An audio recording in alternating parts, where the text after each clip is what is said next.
She was one of the biggest TV stars of the 90s, but for Courteney Cox, life has played out far differently than a hit sitcom. Between multiple losses and a rough road to motherhood, the actor has proven she's more resilient than many. Courteney Cox was born to Courtney and Richard Cox in Birmingham, Alabama in 1964. She was the youngest of 4 children, but that big family was divided when her parents divorced when she was just 10. Courtney was something of a daddy's girl, so she was devastated when Richard moved to Panama City, Florida after the split. And while her mom ultimately moved on and remarried Hunter Copeland, uncle to police drummer Stuart Copeland, Richard would regret his divorce for years to come. As Courtney told the Daily Mail, "Before my dad died, he said one of his big regrets was that he hadn't worked on their marriage enough." His daughter took this perspective to heart.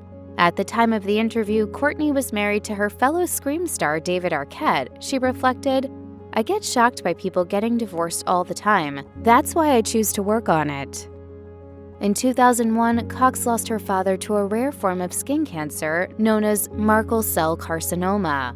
While braving the elements on an episode of Running Wild with Bear Grylls 15 years later, the actor revealed that she was still deeply affected by her loss.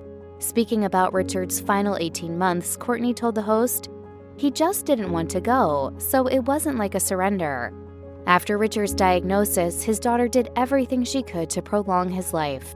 She even arranged for pioneering radioactive treatment in Switzerland, and her determination paid off. While doctors estimated that Richard had 6 months to live, he ended up living another 18. She recalled, "Throughout that year and a half, even though he was doing chemo and all this stuff, he really had a great time." And while they made the most of their time together, losing a parent and seeing loved ones ill is always a struggle. In 2004, Cox gave birth to a daughter named Coco. While this was cause for celebration, her road to motherhood was complicated by several miscarriages and fertility issues. Speaking to NBC, Cox explained that she never thought getting pregnant would be a challenge due to her huge family. However, all that changed when she and Arquette started to try for a baby. Things only got harder while filming a baby-related storyline for Friends. She reflected, "Sometimes, like I remember one time I just had a miscarriage and Rachel was giving birth. It was like that same time. Oh my god, it was terrible having to be funny." After learning that her body produced a fetus-attacking antibody, Cox went through 2 rounds of IVF. The second was successful, and Coco was born not long after. Years later, Cox documented the beauty and hardship that comes with pregnancy in her documentary series, 9 Months with Courteney Cox. She spoke about why she feels these conversations are so important in an interview with her Cougar Town co-star Busy Phillips. She reflected, "I had a lot of miscarriages, and I don't think that's something that people shouldn't talk about because it was unfortunate, but it happens." If I can share any light or give wisdom to somebody or hope, that of course I would share anything I can. Cox's struggles with motherhood didn't end after Coco's birth. After becoming a mom, she dealt with both postpartum depression and a change in her goals as a parent. Speaking with AHN in 2007, Cox explained that she had once dreamed of having a large family like the one she grew up with, but the reality became very different. She said, "I used to want to have 8 kids. It was such a fantasy when I was younger because my mother, who was an only child, had 4 kids. Now looking back, I don't understand how she did it. I think the baby part, like waking up early, is hard, really hard." Courtney also spoke about her struggles with postpartum depression that arose around 6 months after she had Coco. She explained, "Did I have the worst case of it? No. Women have hormones. It's not easy, and as we get older, it gets harder. But there's ways to deal with it and stay in balance." Thankfully, she was able to work through the condition in therapy. Cox and Arquette were never afraid of revealing a little TMI during their marriage, especially on Howard Stern's radio show. But there was one particular revelation that left even the shock jock open-mouthed. In 2011, Cox recalled one time that her husband had attempted to instigate some action in the bedroom. While that might sound like a fairly common occurrence in a marriage, the problem was that she was upset about her father's death at the time. She reflected that even when she needed comfort, he couldn't hold her without getting aroused. And that wasn't the only time that Cox had to deal with a Randy Arquette. During the same Stern interview, she reflected that Arquette also got a little too frisky while the pair were vacationing at Disney World with a 6-year-old Coco. Despite the hard work they put in to avoid the divorce courts, Cox and Arquette finally admitted defeat in 2011. According to reports, they each filed at the same time and cited irreconcilable differences. 2 years later, their marriage was officially over. Cox had repeatedly denied to the press that she and Arquette were splitting, but opened up about their relationship when it came to an end. And while their romance was over, she never had anything bad to say about her ex. In fact, she stated their relationship was better than ever after the split. She said on the Ellen DeGeneres show, "I don't recommend divorce in general, but he is my best friend and we've both grown and changed, and I think we both appreciate each other more. I hope he does. I do." Over the years, Cox and Arquette have continued to support each other. In 2014, Cox and her new beau, Snow Patrol guitarist Johnny McDade, even turned up to the premiere of Arquette's film Sold. Still, the end of any relationship can be painful, and being in the public eye only adds to the struggle. I think we did a good job, but we're going to try to set the same example if you're not supposed to be together. Everybody gets older, but working in Hollywood really puts a magnifying glass on your age. Cox definitely felt this and admitted on the Awards Chatter podcast that she experienced a midlife crisis when she realized that she was no longer a spring chicken. I was trying to find myself in so many ways and not being able to come to terms with the fact that I'm getting older. Cox also highlighted how women both in and out of showbiz have it particularly hard when it comes to aging. And the struggle goes well beyond aching joints and the need for reading glasses. She said on Sky News' Backstage podcast, "I think that women probably go through a lot more than people realize.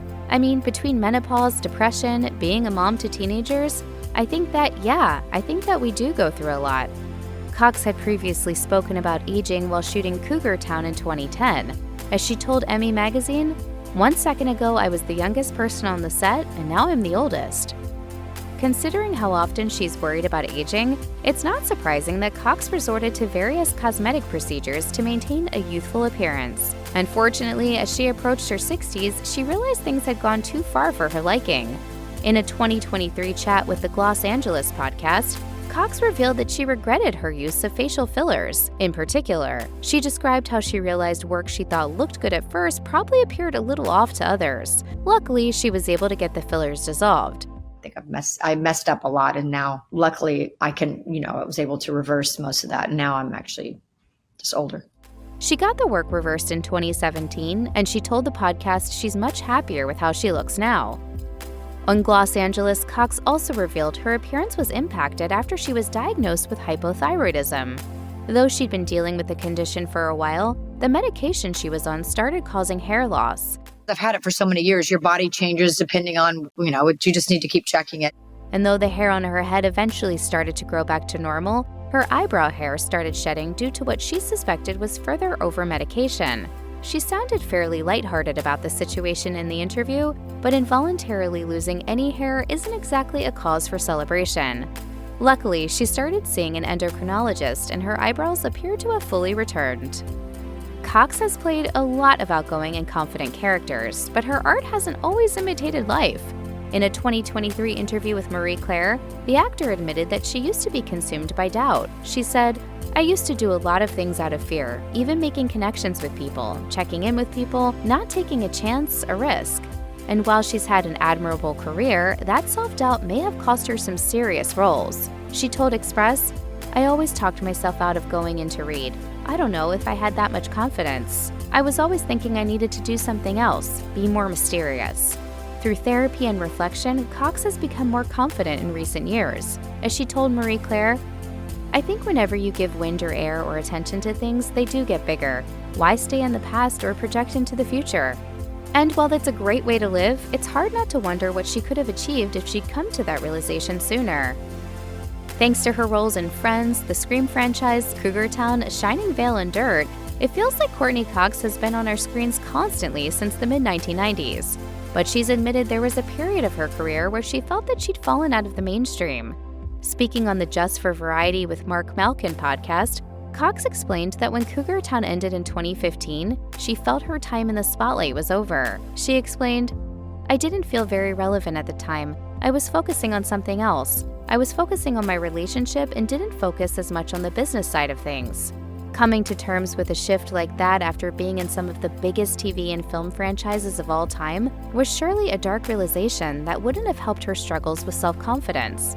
Luckily, she still sees signs that she's in the public's heart. In 2022, she recalled that a fan came up to her while she was signing autographs and pulled out a picture of her in 1987's Masters of the Universe. She reflected, "It's gotta be worth about $10, but nevertheless I thought, oh wow, how did I get popular again?" While it seems that Cox saw her split with Arquette coming for some time, the same cannot be said for her relationship with McDade. While appearing on Minnie Driver's podcast, Minnie Questions, Cox revealed that her then-fiancé broke up with her 1 minute into a couple's therapy session. This time around, Cox admits she felt completely blindsided by the split. They'd been dating for several years and had only gone into the session to discuss their boundaries. Unfortunately, McDade had other ideas. He wasn't trying to surprise me. He was in that much pain in the relationship. There was that much that needed to be dealt with that he had to protect himself. Luckily, the split was only temporary, and the on and off couple has remained on ever since. And while their relationship is probably better for the break they took, the pain of being unexpectedly dumped isn't something anyone wants to experience. In 2020, Courtney's mother and namesake passed away. The actor didn't confirm the news on social media at the time, but she did commemorate the 1-year anniversary of her mother's passing on Instagram. She wrote, "Missing my sweet mama, December 9th, 2020. It looks like the pair had a very special relationship, and Courtney regularly posts photos celebrating her mother on Instagram. Earlier in 2020, she uploaded a heartwarming family snap alongside the words, "Here we are, my mom, Coco, and me wrapped together in our generational trifecta. I am so grateful to be my daughter's mother and my mother's daughter." And while the pandemic was a difficult period for many people, suffering the loss of such an important figure in her life was surely a challenge for Courtney. And she wasn't the only Friends star to lose someone important that year. Lisa Kudrow's mother also died in the early stages of the pandemic. And despite the trying times, both Cox and their co-star Jennifer Aniston were there for their friend. As Kudrow told People, "These women came running to support. That was really nice. They came to the funeral. It wasn't a lot of notice, and they were there." A few years later, Cox lost someone else very dear to her. She'd shared more screen time with Matthew Perry than any other Friends castmate. Their characters were practically joined at the hip once they got together, so his passing in 2023 was surely a devastating hit. Each member of the Central Perk gang shared their own tribute to Perry. On Instagram, Cox wrote, "I am so grateful for every moment I had with you, Maddie, and I miss you every day. When you work with someone as closely as I did with Matthew, there are thousands of moments I wish I could share." Alongside that caption, she posted a clip of their characters. She recalled, "In this scene, before we started rolling, he whispered a funny line for me to say. He often did things like that. He was funny and he was kind." Cox chose to share a lighthearted moment from her time with Perry, but making any post at such a dark time must have been a real challenge.